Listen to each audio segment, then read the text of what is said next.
Aqui, como eu falei aquela hora, eu dei o exemplo do WhatsApp aqui, o modelinho cliente-servidor, para vocês entenderem o que acontece quando a gente está falando das linguagens, né?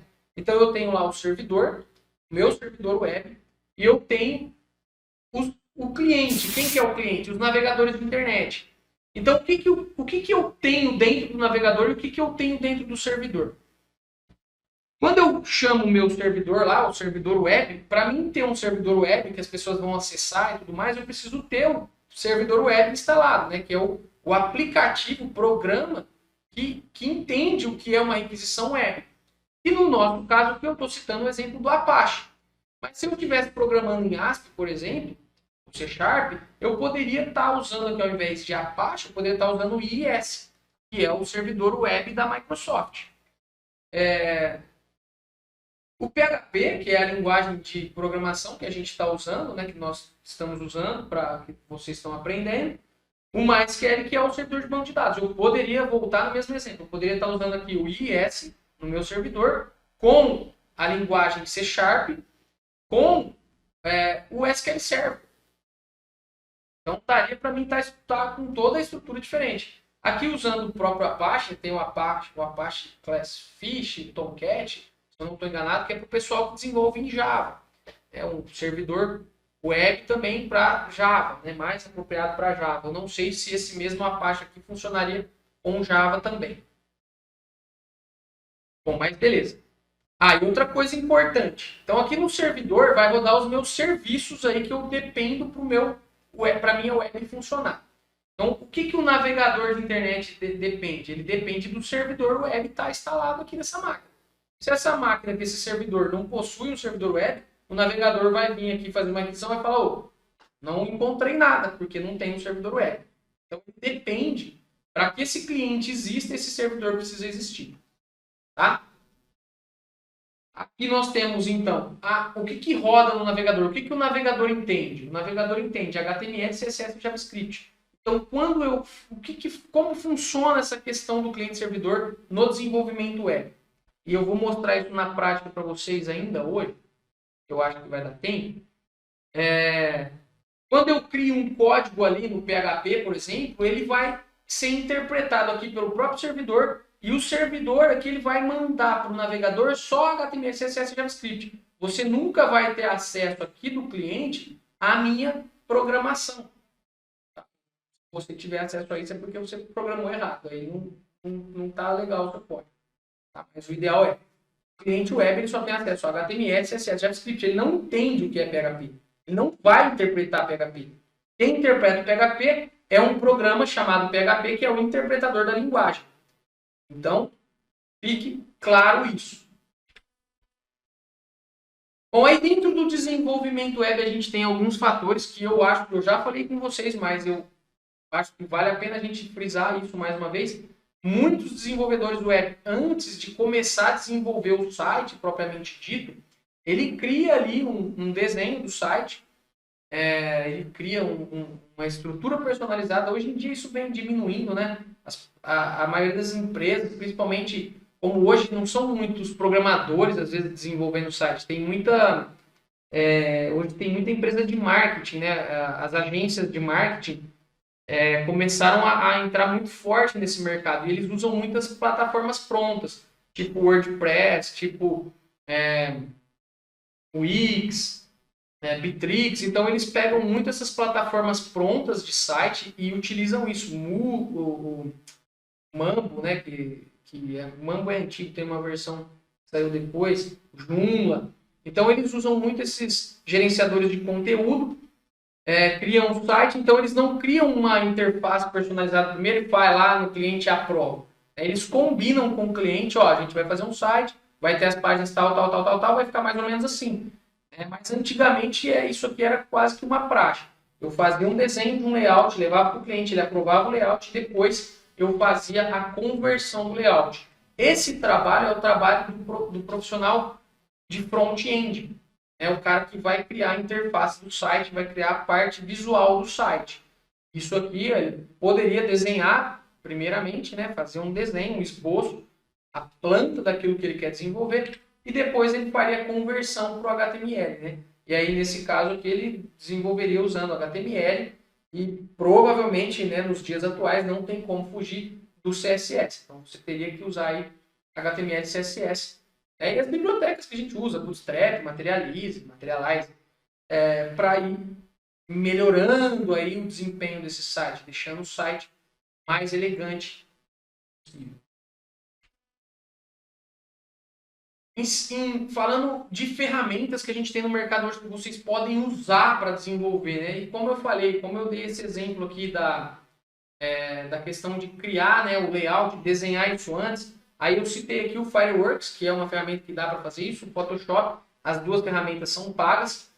Para criação, para codificação do HTML, do PHP, do JavaScript, tem o Dreamweaver, que é uma ferramenta da Adobe também, que já foi muito utilizada hoje em dia, já não tão utilizada porque tem ferramentas gratuitas que oferecem qualidade similar ou superior até, né? Então a gente tem aí hoje ferramentas que realmente são muito boas, tá? Não perde nada para o Dreamweaver. O Dreamweaver é uma ferramenta que eu particularmente gosto muito, mas você pode usar aí um Visual Code sem medo de ser feliz. Então a gente tem aí aqui alguns exemplos, Visual Studio, se você for desenvolver em C Sharp, ASP.NET, você tem o Dreamweaver para desenvolver em N linguagens, o Notepad++. Então vocês têm aí uma infinidade de ferramentas que vocês podem utilizar no desenvolvimento. Maravilha. Aqui um exemplozinho, né, do código HTML. Esse código HTML desatualizado um pouquinho, hoje em dia, pensando no HTML na versão 5, né? Para mim criar uma estrutura básica do HTML, isso aqui é que o Dreamweaver já gera, né, esse transitional, porque ele aceitava várias versões do HTML misturado. Então, esses dados aqui eram informativos. Aqui, o interpretador do navegador, ele lê esses dados, ele entende aí as mensagens, né? Mas você poderia hoje, né, a estrutura básica do HTML, você pode usar isso aqui, ó. HTML. Se você quiser colocar um título, aqui, ó. Deixa aqui a tag título. Deixa o head. Start ao body. Finaliza o body. E acaba o documento HTML. Então, essa aqui seria a estrutura básica. Vocês já conhecem aqui para mim criar um documento HTML. Aqui dentro do body você vai colocar todo o corpo do seu site. Então, por exemplo, H1, Hello World.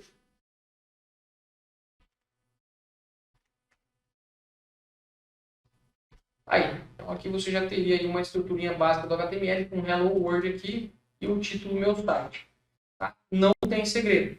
Aí, mais adiante aqui, uma estruturinha básica aqui do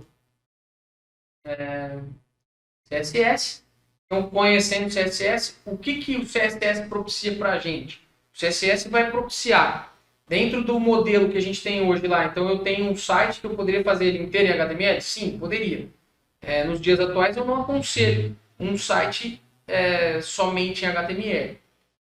Eu tenho uma limitação visual muito grande no HTML. O CSS me permite uma infinidade muito superior na manipulação dos elementos HTML. Então, se eu fosse criar um fonte aqui, por exemplo, tipo, eu vou colocar aqui, por exemplo, H1 no HTML é isso aqui, HTML, H1. Eu não tenho como eu fazer nada, eu quero uma cor diferente no H1. Não tem, H1 é H1. Aí, se eu pensar em CSS, eu poderia colocar aqui um style, e aí eu poderia estilizar esse H1. E aí eu tenho uma infinidade, eu posso mudar a cor, poderia mudar o tamanho. E aí eu tenho uma infinidade de recursos que eu poderia usufruir, que eu conseguiria manipular esse elemento H1 do HTML, que dentro do próprio HTML eu não conseguiria manipular o visual dele. Dentro do HTML o H1 sempre vai ser preto, né? Fonte preta, tamanho sei lá o que, o tamanho padrão. E aí através do CSS eu consigo transformar esse H1 em um monte de coisa. Eu consigo fazer uma infinidade de coisas com esse H1. não só com H1, como com praticamente qualquer outra tag do HTML. Então o CSS te dá o poder de transformar a simplicidade do HTML numa poderosa ferramenta de edição visual. Você consegue transformar o que seria uma coisa simples, uma marcação de texto simples, em uma coisa extremamente elegante. E aí você consegue criar efeito, quando passar o mouse em cima, quando tirar o mouse de cima, quando clicar em cima. Então, aí com o CSS você já consegue melhorar muito essa questão do visual do seu site, do seu projeto. Sequência aqui. Bom, aí a gente tem o JavaScript, não poderia ficar sem falar dele, mas não vou ficar me prendendo a ele, mas o JavaScript ele propicia para a gente hoje, na verdade, hoje o JavaScript é um recurso indispensável e uma das linguagens que eu mais aconselho vocês aprenderem, não só para usar dentro do desenvolvimento web, mas até hoje no back-end ali, dentro do Node, por exemplo, ou várias outras linguagens, como React, que eles são aí basicamente extensões de JavaScript. Então, você aprendendo a desenvolver em JavaScript, você vai conseguir aí, de repente, migrar para outras linguagens com mais facilidade. Mas aqui dentro do HTML, o que o JavaScript propiciou para a gente? Ele propicia hoje em dia, né, não hoje em dia, mas já faz um bom tempo, as chamadas assíncronas. Eu consigo fazer chamadas para o meu servidor sem atualizar o site inteiro. Então, eu consigo, por exemplo, vamos dar um exemplo do Facebook, que todo mundo conhece. Você vê que as notificações, quando alguém te manda uma mensagem, muda o número da notificação. Tinha 2, vai para 3, tinha 3, vai para 4. Então, ele atualiza apenas aquele elemento. Aquilo lá é JavaScript. Então, o JavaScript faz uma consulta no servidor, o servidor retorna um dado, aí ele atualiza única e exclusivamente aquela tag do HTML lá, que é onde mostra o número da notificação. Isso aí, com isso, vocês já conseguem pôr a cabeça para fervilhar e pensar no tanto de possibilidade que isso me permite. Me permite, por exemplo, hoje, quando eu faço um cadastro de cliente, eu fazer a validação antes de ir lá no servidor, fazer todo, vou lá verificar, não, aí eu vou lá no PHP e falo assim, ó, este telefone, você precisa digitar o telefone, por exemplo. Eu poderia já ver aqui no JavaScript. Ó, não digitou o telefone, por favor, digitar o telefone. Eu não fiz a requisição lá no servidor, não demorou para o cliente, porque já está aqui na máquina dele o JavaScript. Valida, já devolve, é muito mais rápido. Então, o JavaScript é uma ferramenta extremamente importante para a gente. E, finalmente, chegamos aqui no tema da nossa aula, que é o que a gente vai começar nas próximas aulas aí a trabalhar, que é no caso, né, a linguagem dinâmica, que é o PHP que a gente vai utilizar. E o que seria, André, a página dinâmica? O que seria uma página dinâmica? Uma página dinâmica vou citar mais uma vez o exemplo do Facebook, que eu acho que fica fácil de entender. Uma página dinâmica é uma página que ela consegue, por si só, se você consegue gerenciar aquele site sem ser dono dele. Você consegue manipular os dados do site, aumentar o conteúdo, diminuir o conteúdo do site sem ser o proprietário. Então vamos imaginar antes desses recursos, né? Ou um site mais... Não sei, vamos pegar que ainda exista alguém que desenvolve um site só em HTML, que não tem uma linguagem server-side, que não é um site dinâmico.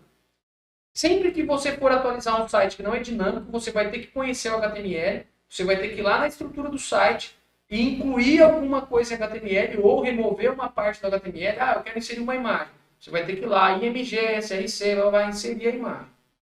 Quando eu falo em páginas dinâmicas, como você vê no Facebook, você consegue inserir uma foto de perfil, você consegue enviar uma foto para o Facebook, uma foto para outra pessoa, você consegue enviar um áudio. Então você consegue manipular o próprio conteúdo que tem dentro da tela do seu navegador. Você consegue inserir informação, então quando você envia uma imagem, a imagem aparece no seu feed, ou quando você envia uma imagem no chat, aparece para outra pessoa e aparece para você dentro do chat aquela imagem. Antes isso não era possível. Eu interagia automaticamente com o sistema. Antes, né, o desenvolvedor tinha que ir lá e atualizar no site. Ó, eu gostaria de colocar uma mensagem assim no site. Aí você tinha que ir lá e pegar a parte HTML que coloca a mensagem e fazer isso manualmente. Então a criação de páginas dinâmicas hoje, ela é ela é a base. Não tem, hoje não existe mais eu criar um site estático. Pior que eu ainda vejo gente criando sites estáticos, mas é inviável. Primeiro porque não vale a pena dar manutenção nisso, é um trabalho muito manual. Quando você cria um site dinâmico, a manutenção é muito mais fácil, a manutenção é muito mais rápida e na maior parte dos casos você acaba terceirizando essa mão de obra para o próprio cliente. Não é você que vai ficar atualizando o site dele. Você cria um sistema e ele se vira para atualizar os dados do site dele e ele se vira para gerenciar o conteúdo dele. Tá? Essa é a ideia de páginas dinâmicas, essa é a ideia que a gente vai trabalhar nas próximas aulas.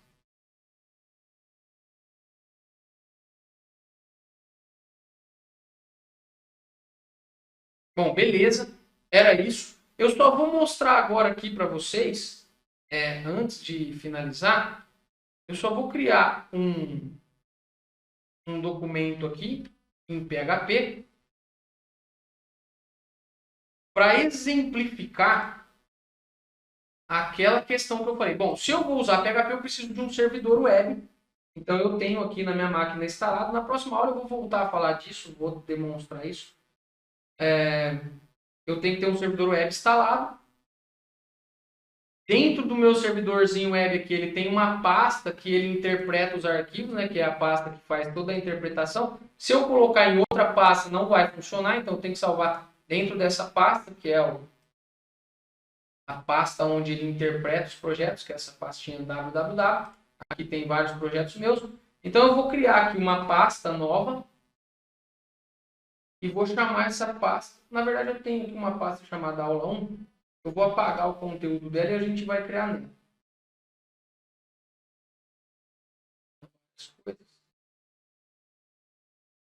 Apagar isso aqui.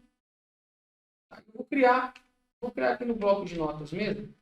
A pena que eu apaguei aquele lá que eu ia me servir. Então eu vou criar aqui no bloco de notas. Vou criar a estrutura do HTML.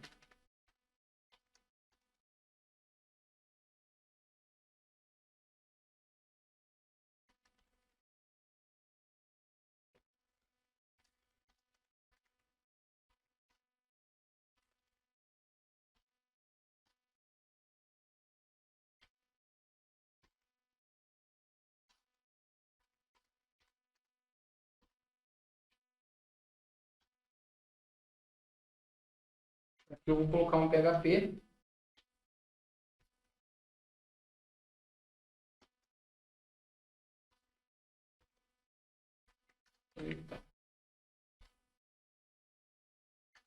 Então tem aqui a estrutura básica do HTML. Aqui eu vou colocar, um HTML, eu vou colocar um center, H1,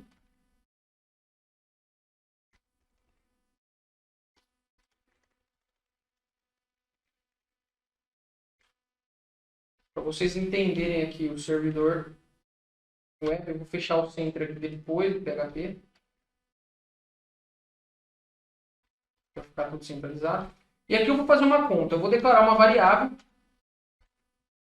vou chamar de N1, não precisa se apegar a isso, eu vou falar sobre variáveis depois, mas só para vocês entenderem aqui, N1 recebe 10, N2 recebe 10,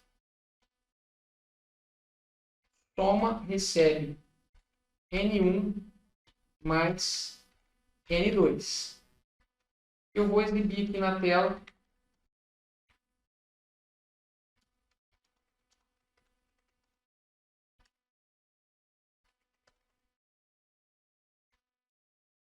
a soma dos valores e o resultado dessa soma.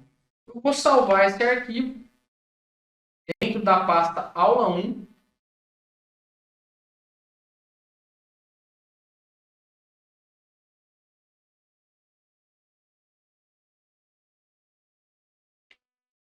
De index.php. E eu vou testar isso no navegador. E aí vocês vão conseguir entender essa dinâmica. Então, se eu digitar aqui, ó, no navegador, ó, localhost barra aula 1, ele vai vir para cá. Entenda o servidor do cliente web. Que é isso aqui, ó. Eu escrevi aqui. Esse H1. Tá vendo? Aí aqui eu fiz o código PHP. A soma dos valores é 20. Ele pegou N1, N2 e somou. Só que se eu vier aqui nesse site que está sendo interpretado pelo meu servidor, clicar com o botão direito e vir na opção ver código fonte, olha aqui. A soma dos valores é 20. O PHP, este trecho aqui, ó, onde eu abri a tag PHP e onde eu encerrei a tag PHP, ele foi interpretado pelo servidor e ele só devolve para o cliente aquilo que você manda para o cliente. Todo o processamento acontece no servidor e não na máquina cliente. Agora, se você quiser fazer a conta em JavaScript, aí o processamento vai acontecer na máquina cliente. Mas quando a gente faz na linguagem de programação, no servidor, todo o processamento acontece no servidor. O cliente nunca vai ter acesso ao seu código PHP. Aí isso aqui aconteceu lá no servidor. Fez, processou e devolveu só o que era HTML e CSS. Beleza? Esse era o exemplo que eu queria dar para vocês hoje. Essa aí eu acho que é a base de tudo. Eu quero que vocês entendam isso efetivamente. E a partir do momento que vocês entendem essa base, e aí eu vou compartilhar essa aula. Estou gravando a aula, vocês vão ter acesso a essa aula aí. Eu vou deixar no meu canal no YouTube, vou deixar aqui no Teams também gravado. Vocês vão ter acesso a ela, vocês podem rever ela quando vocês sentirem dúvidas com relação a isso.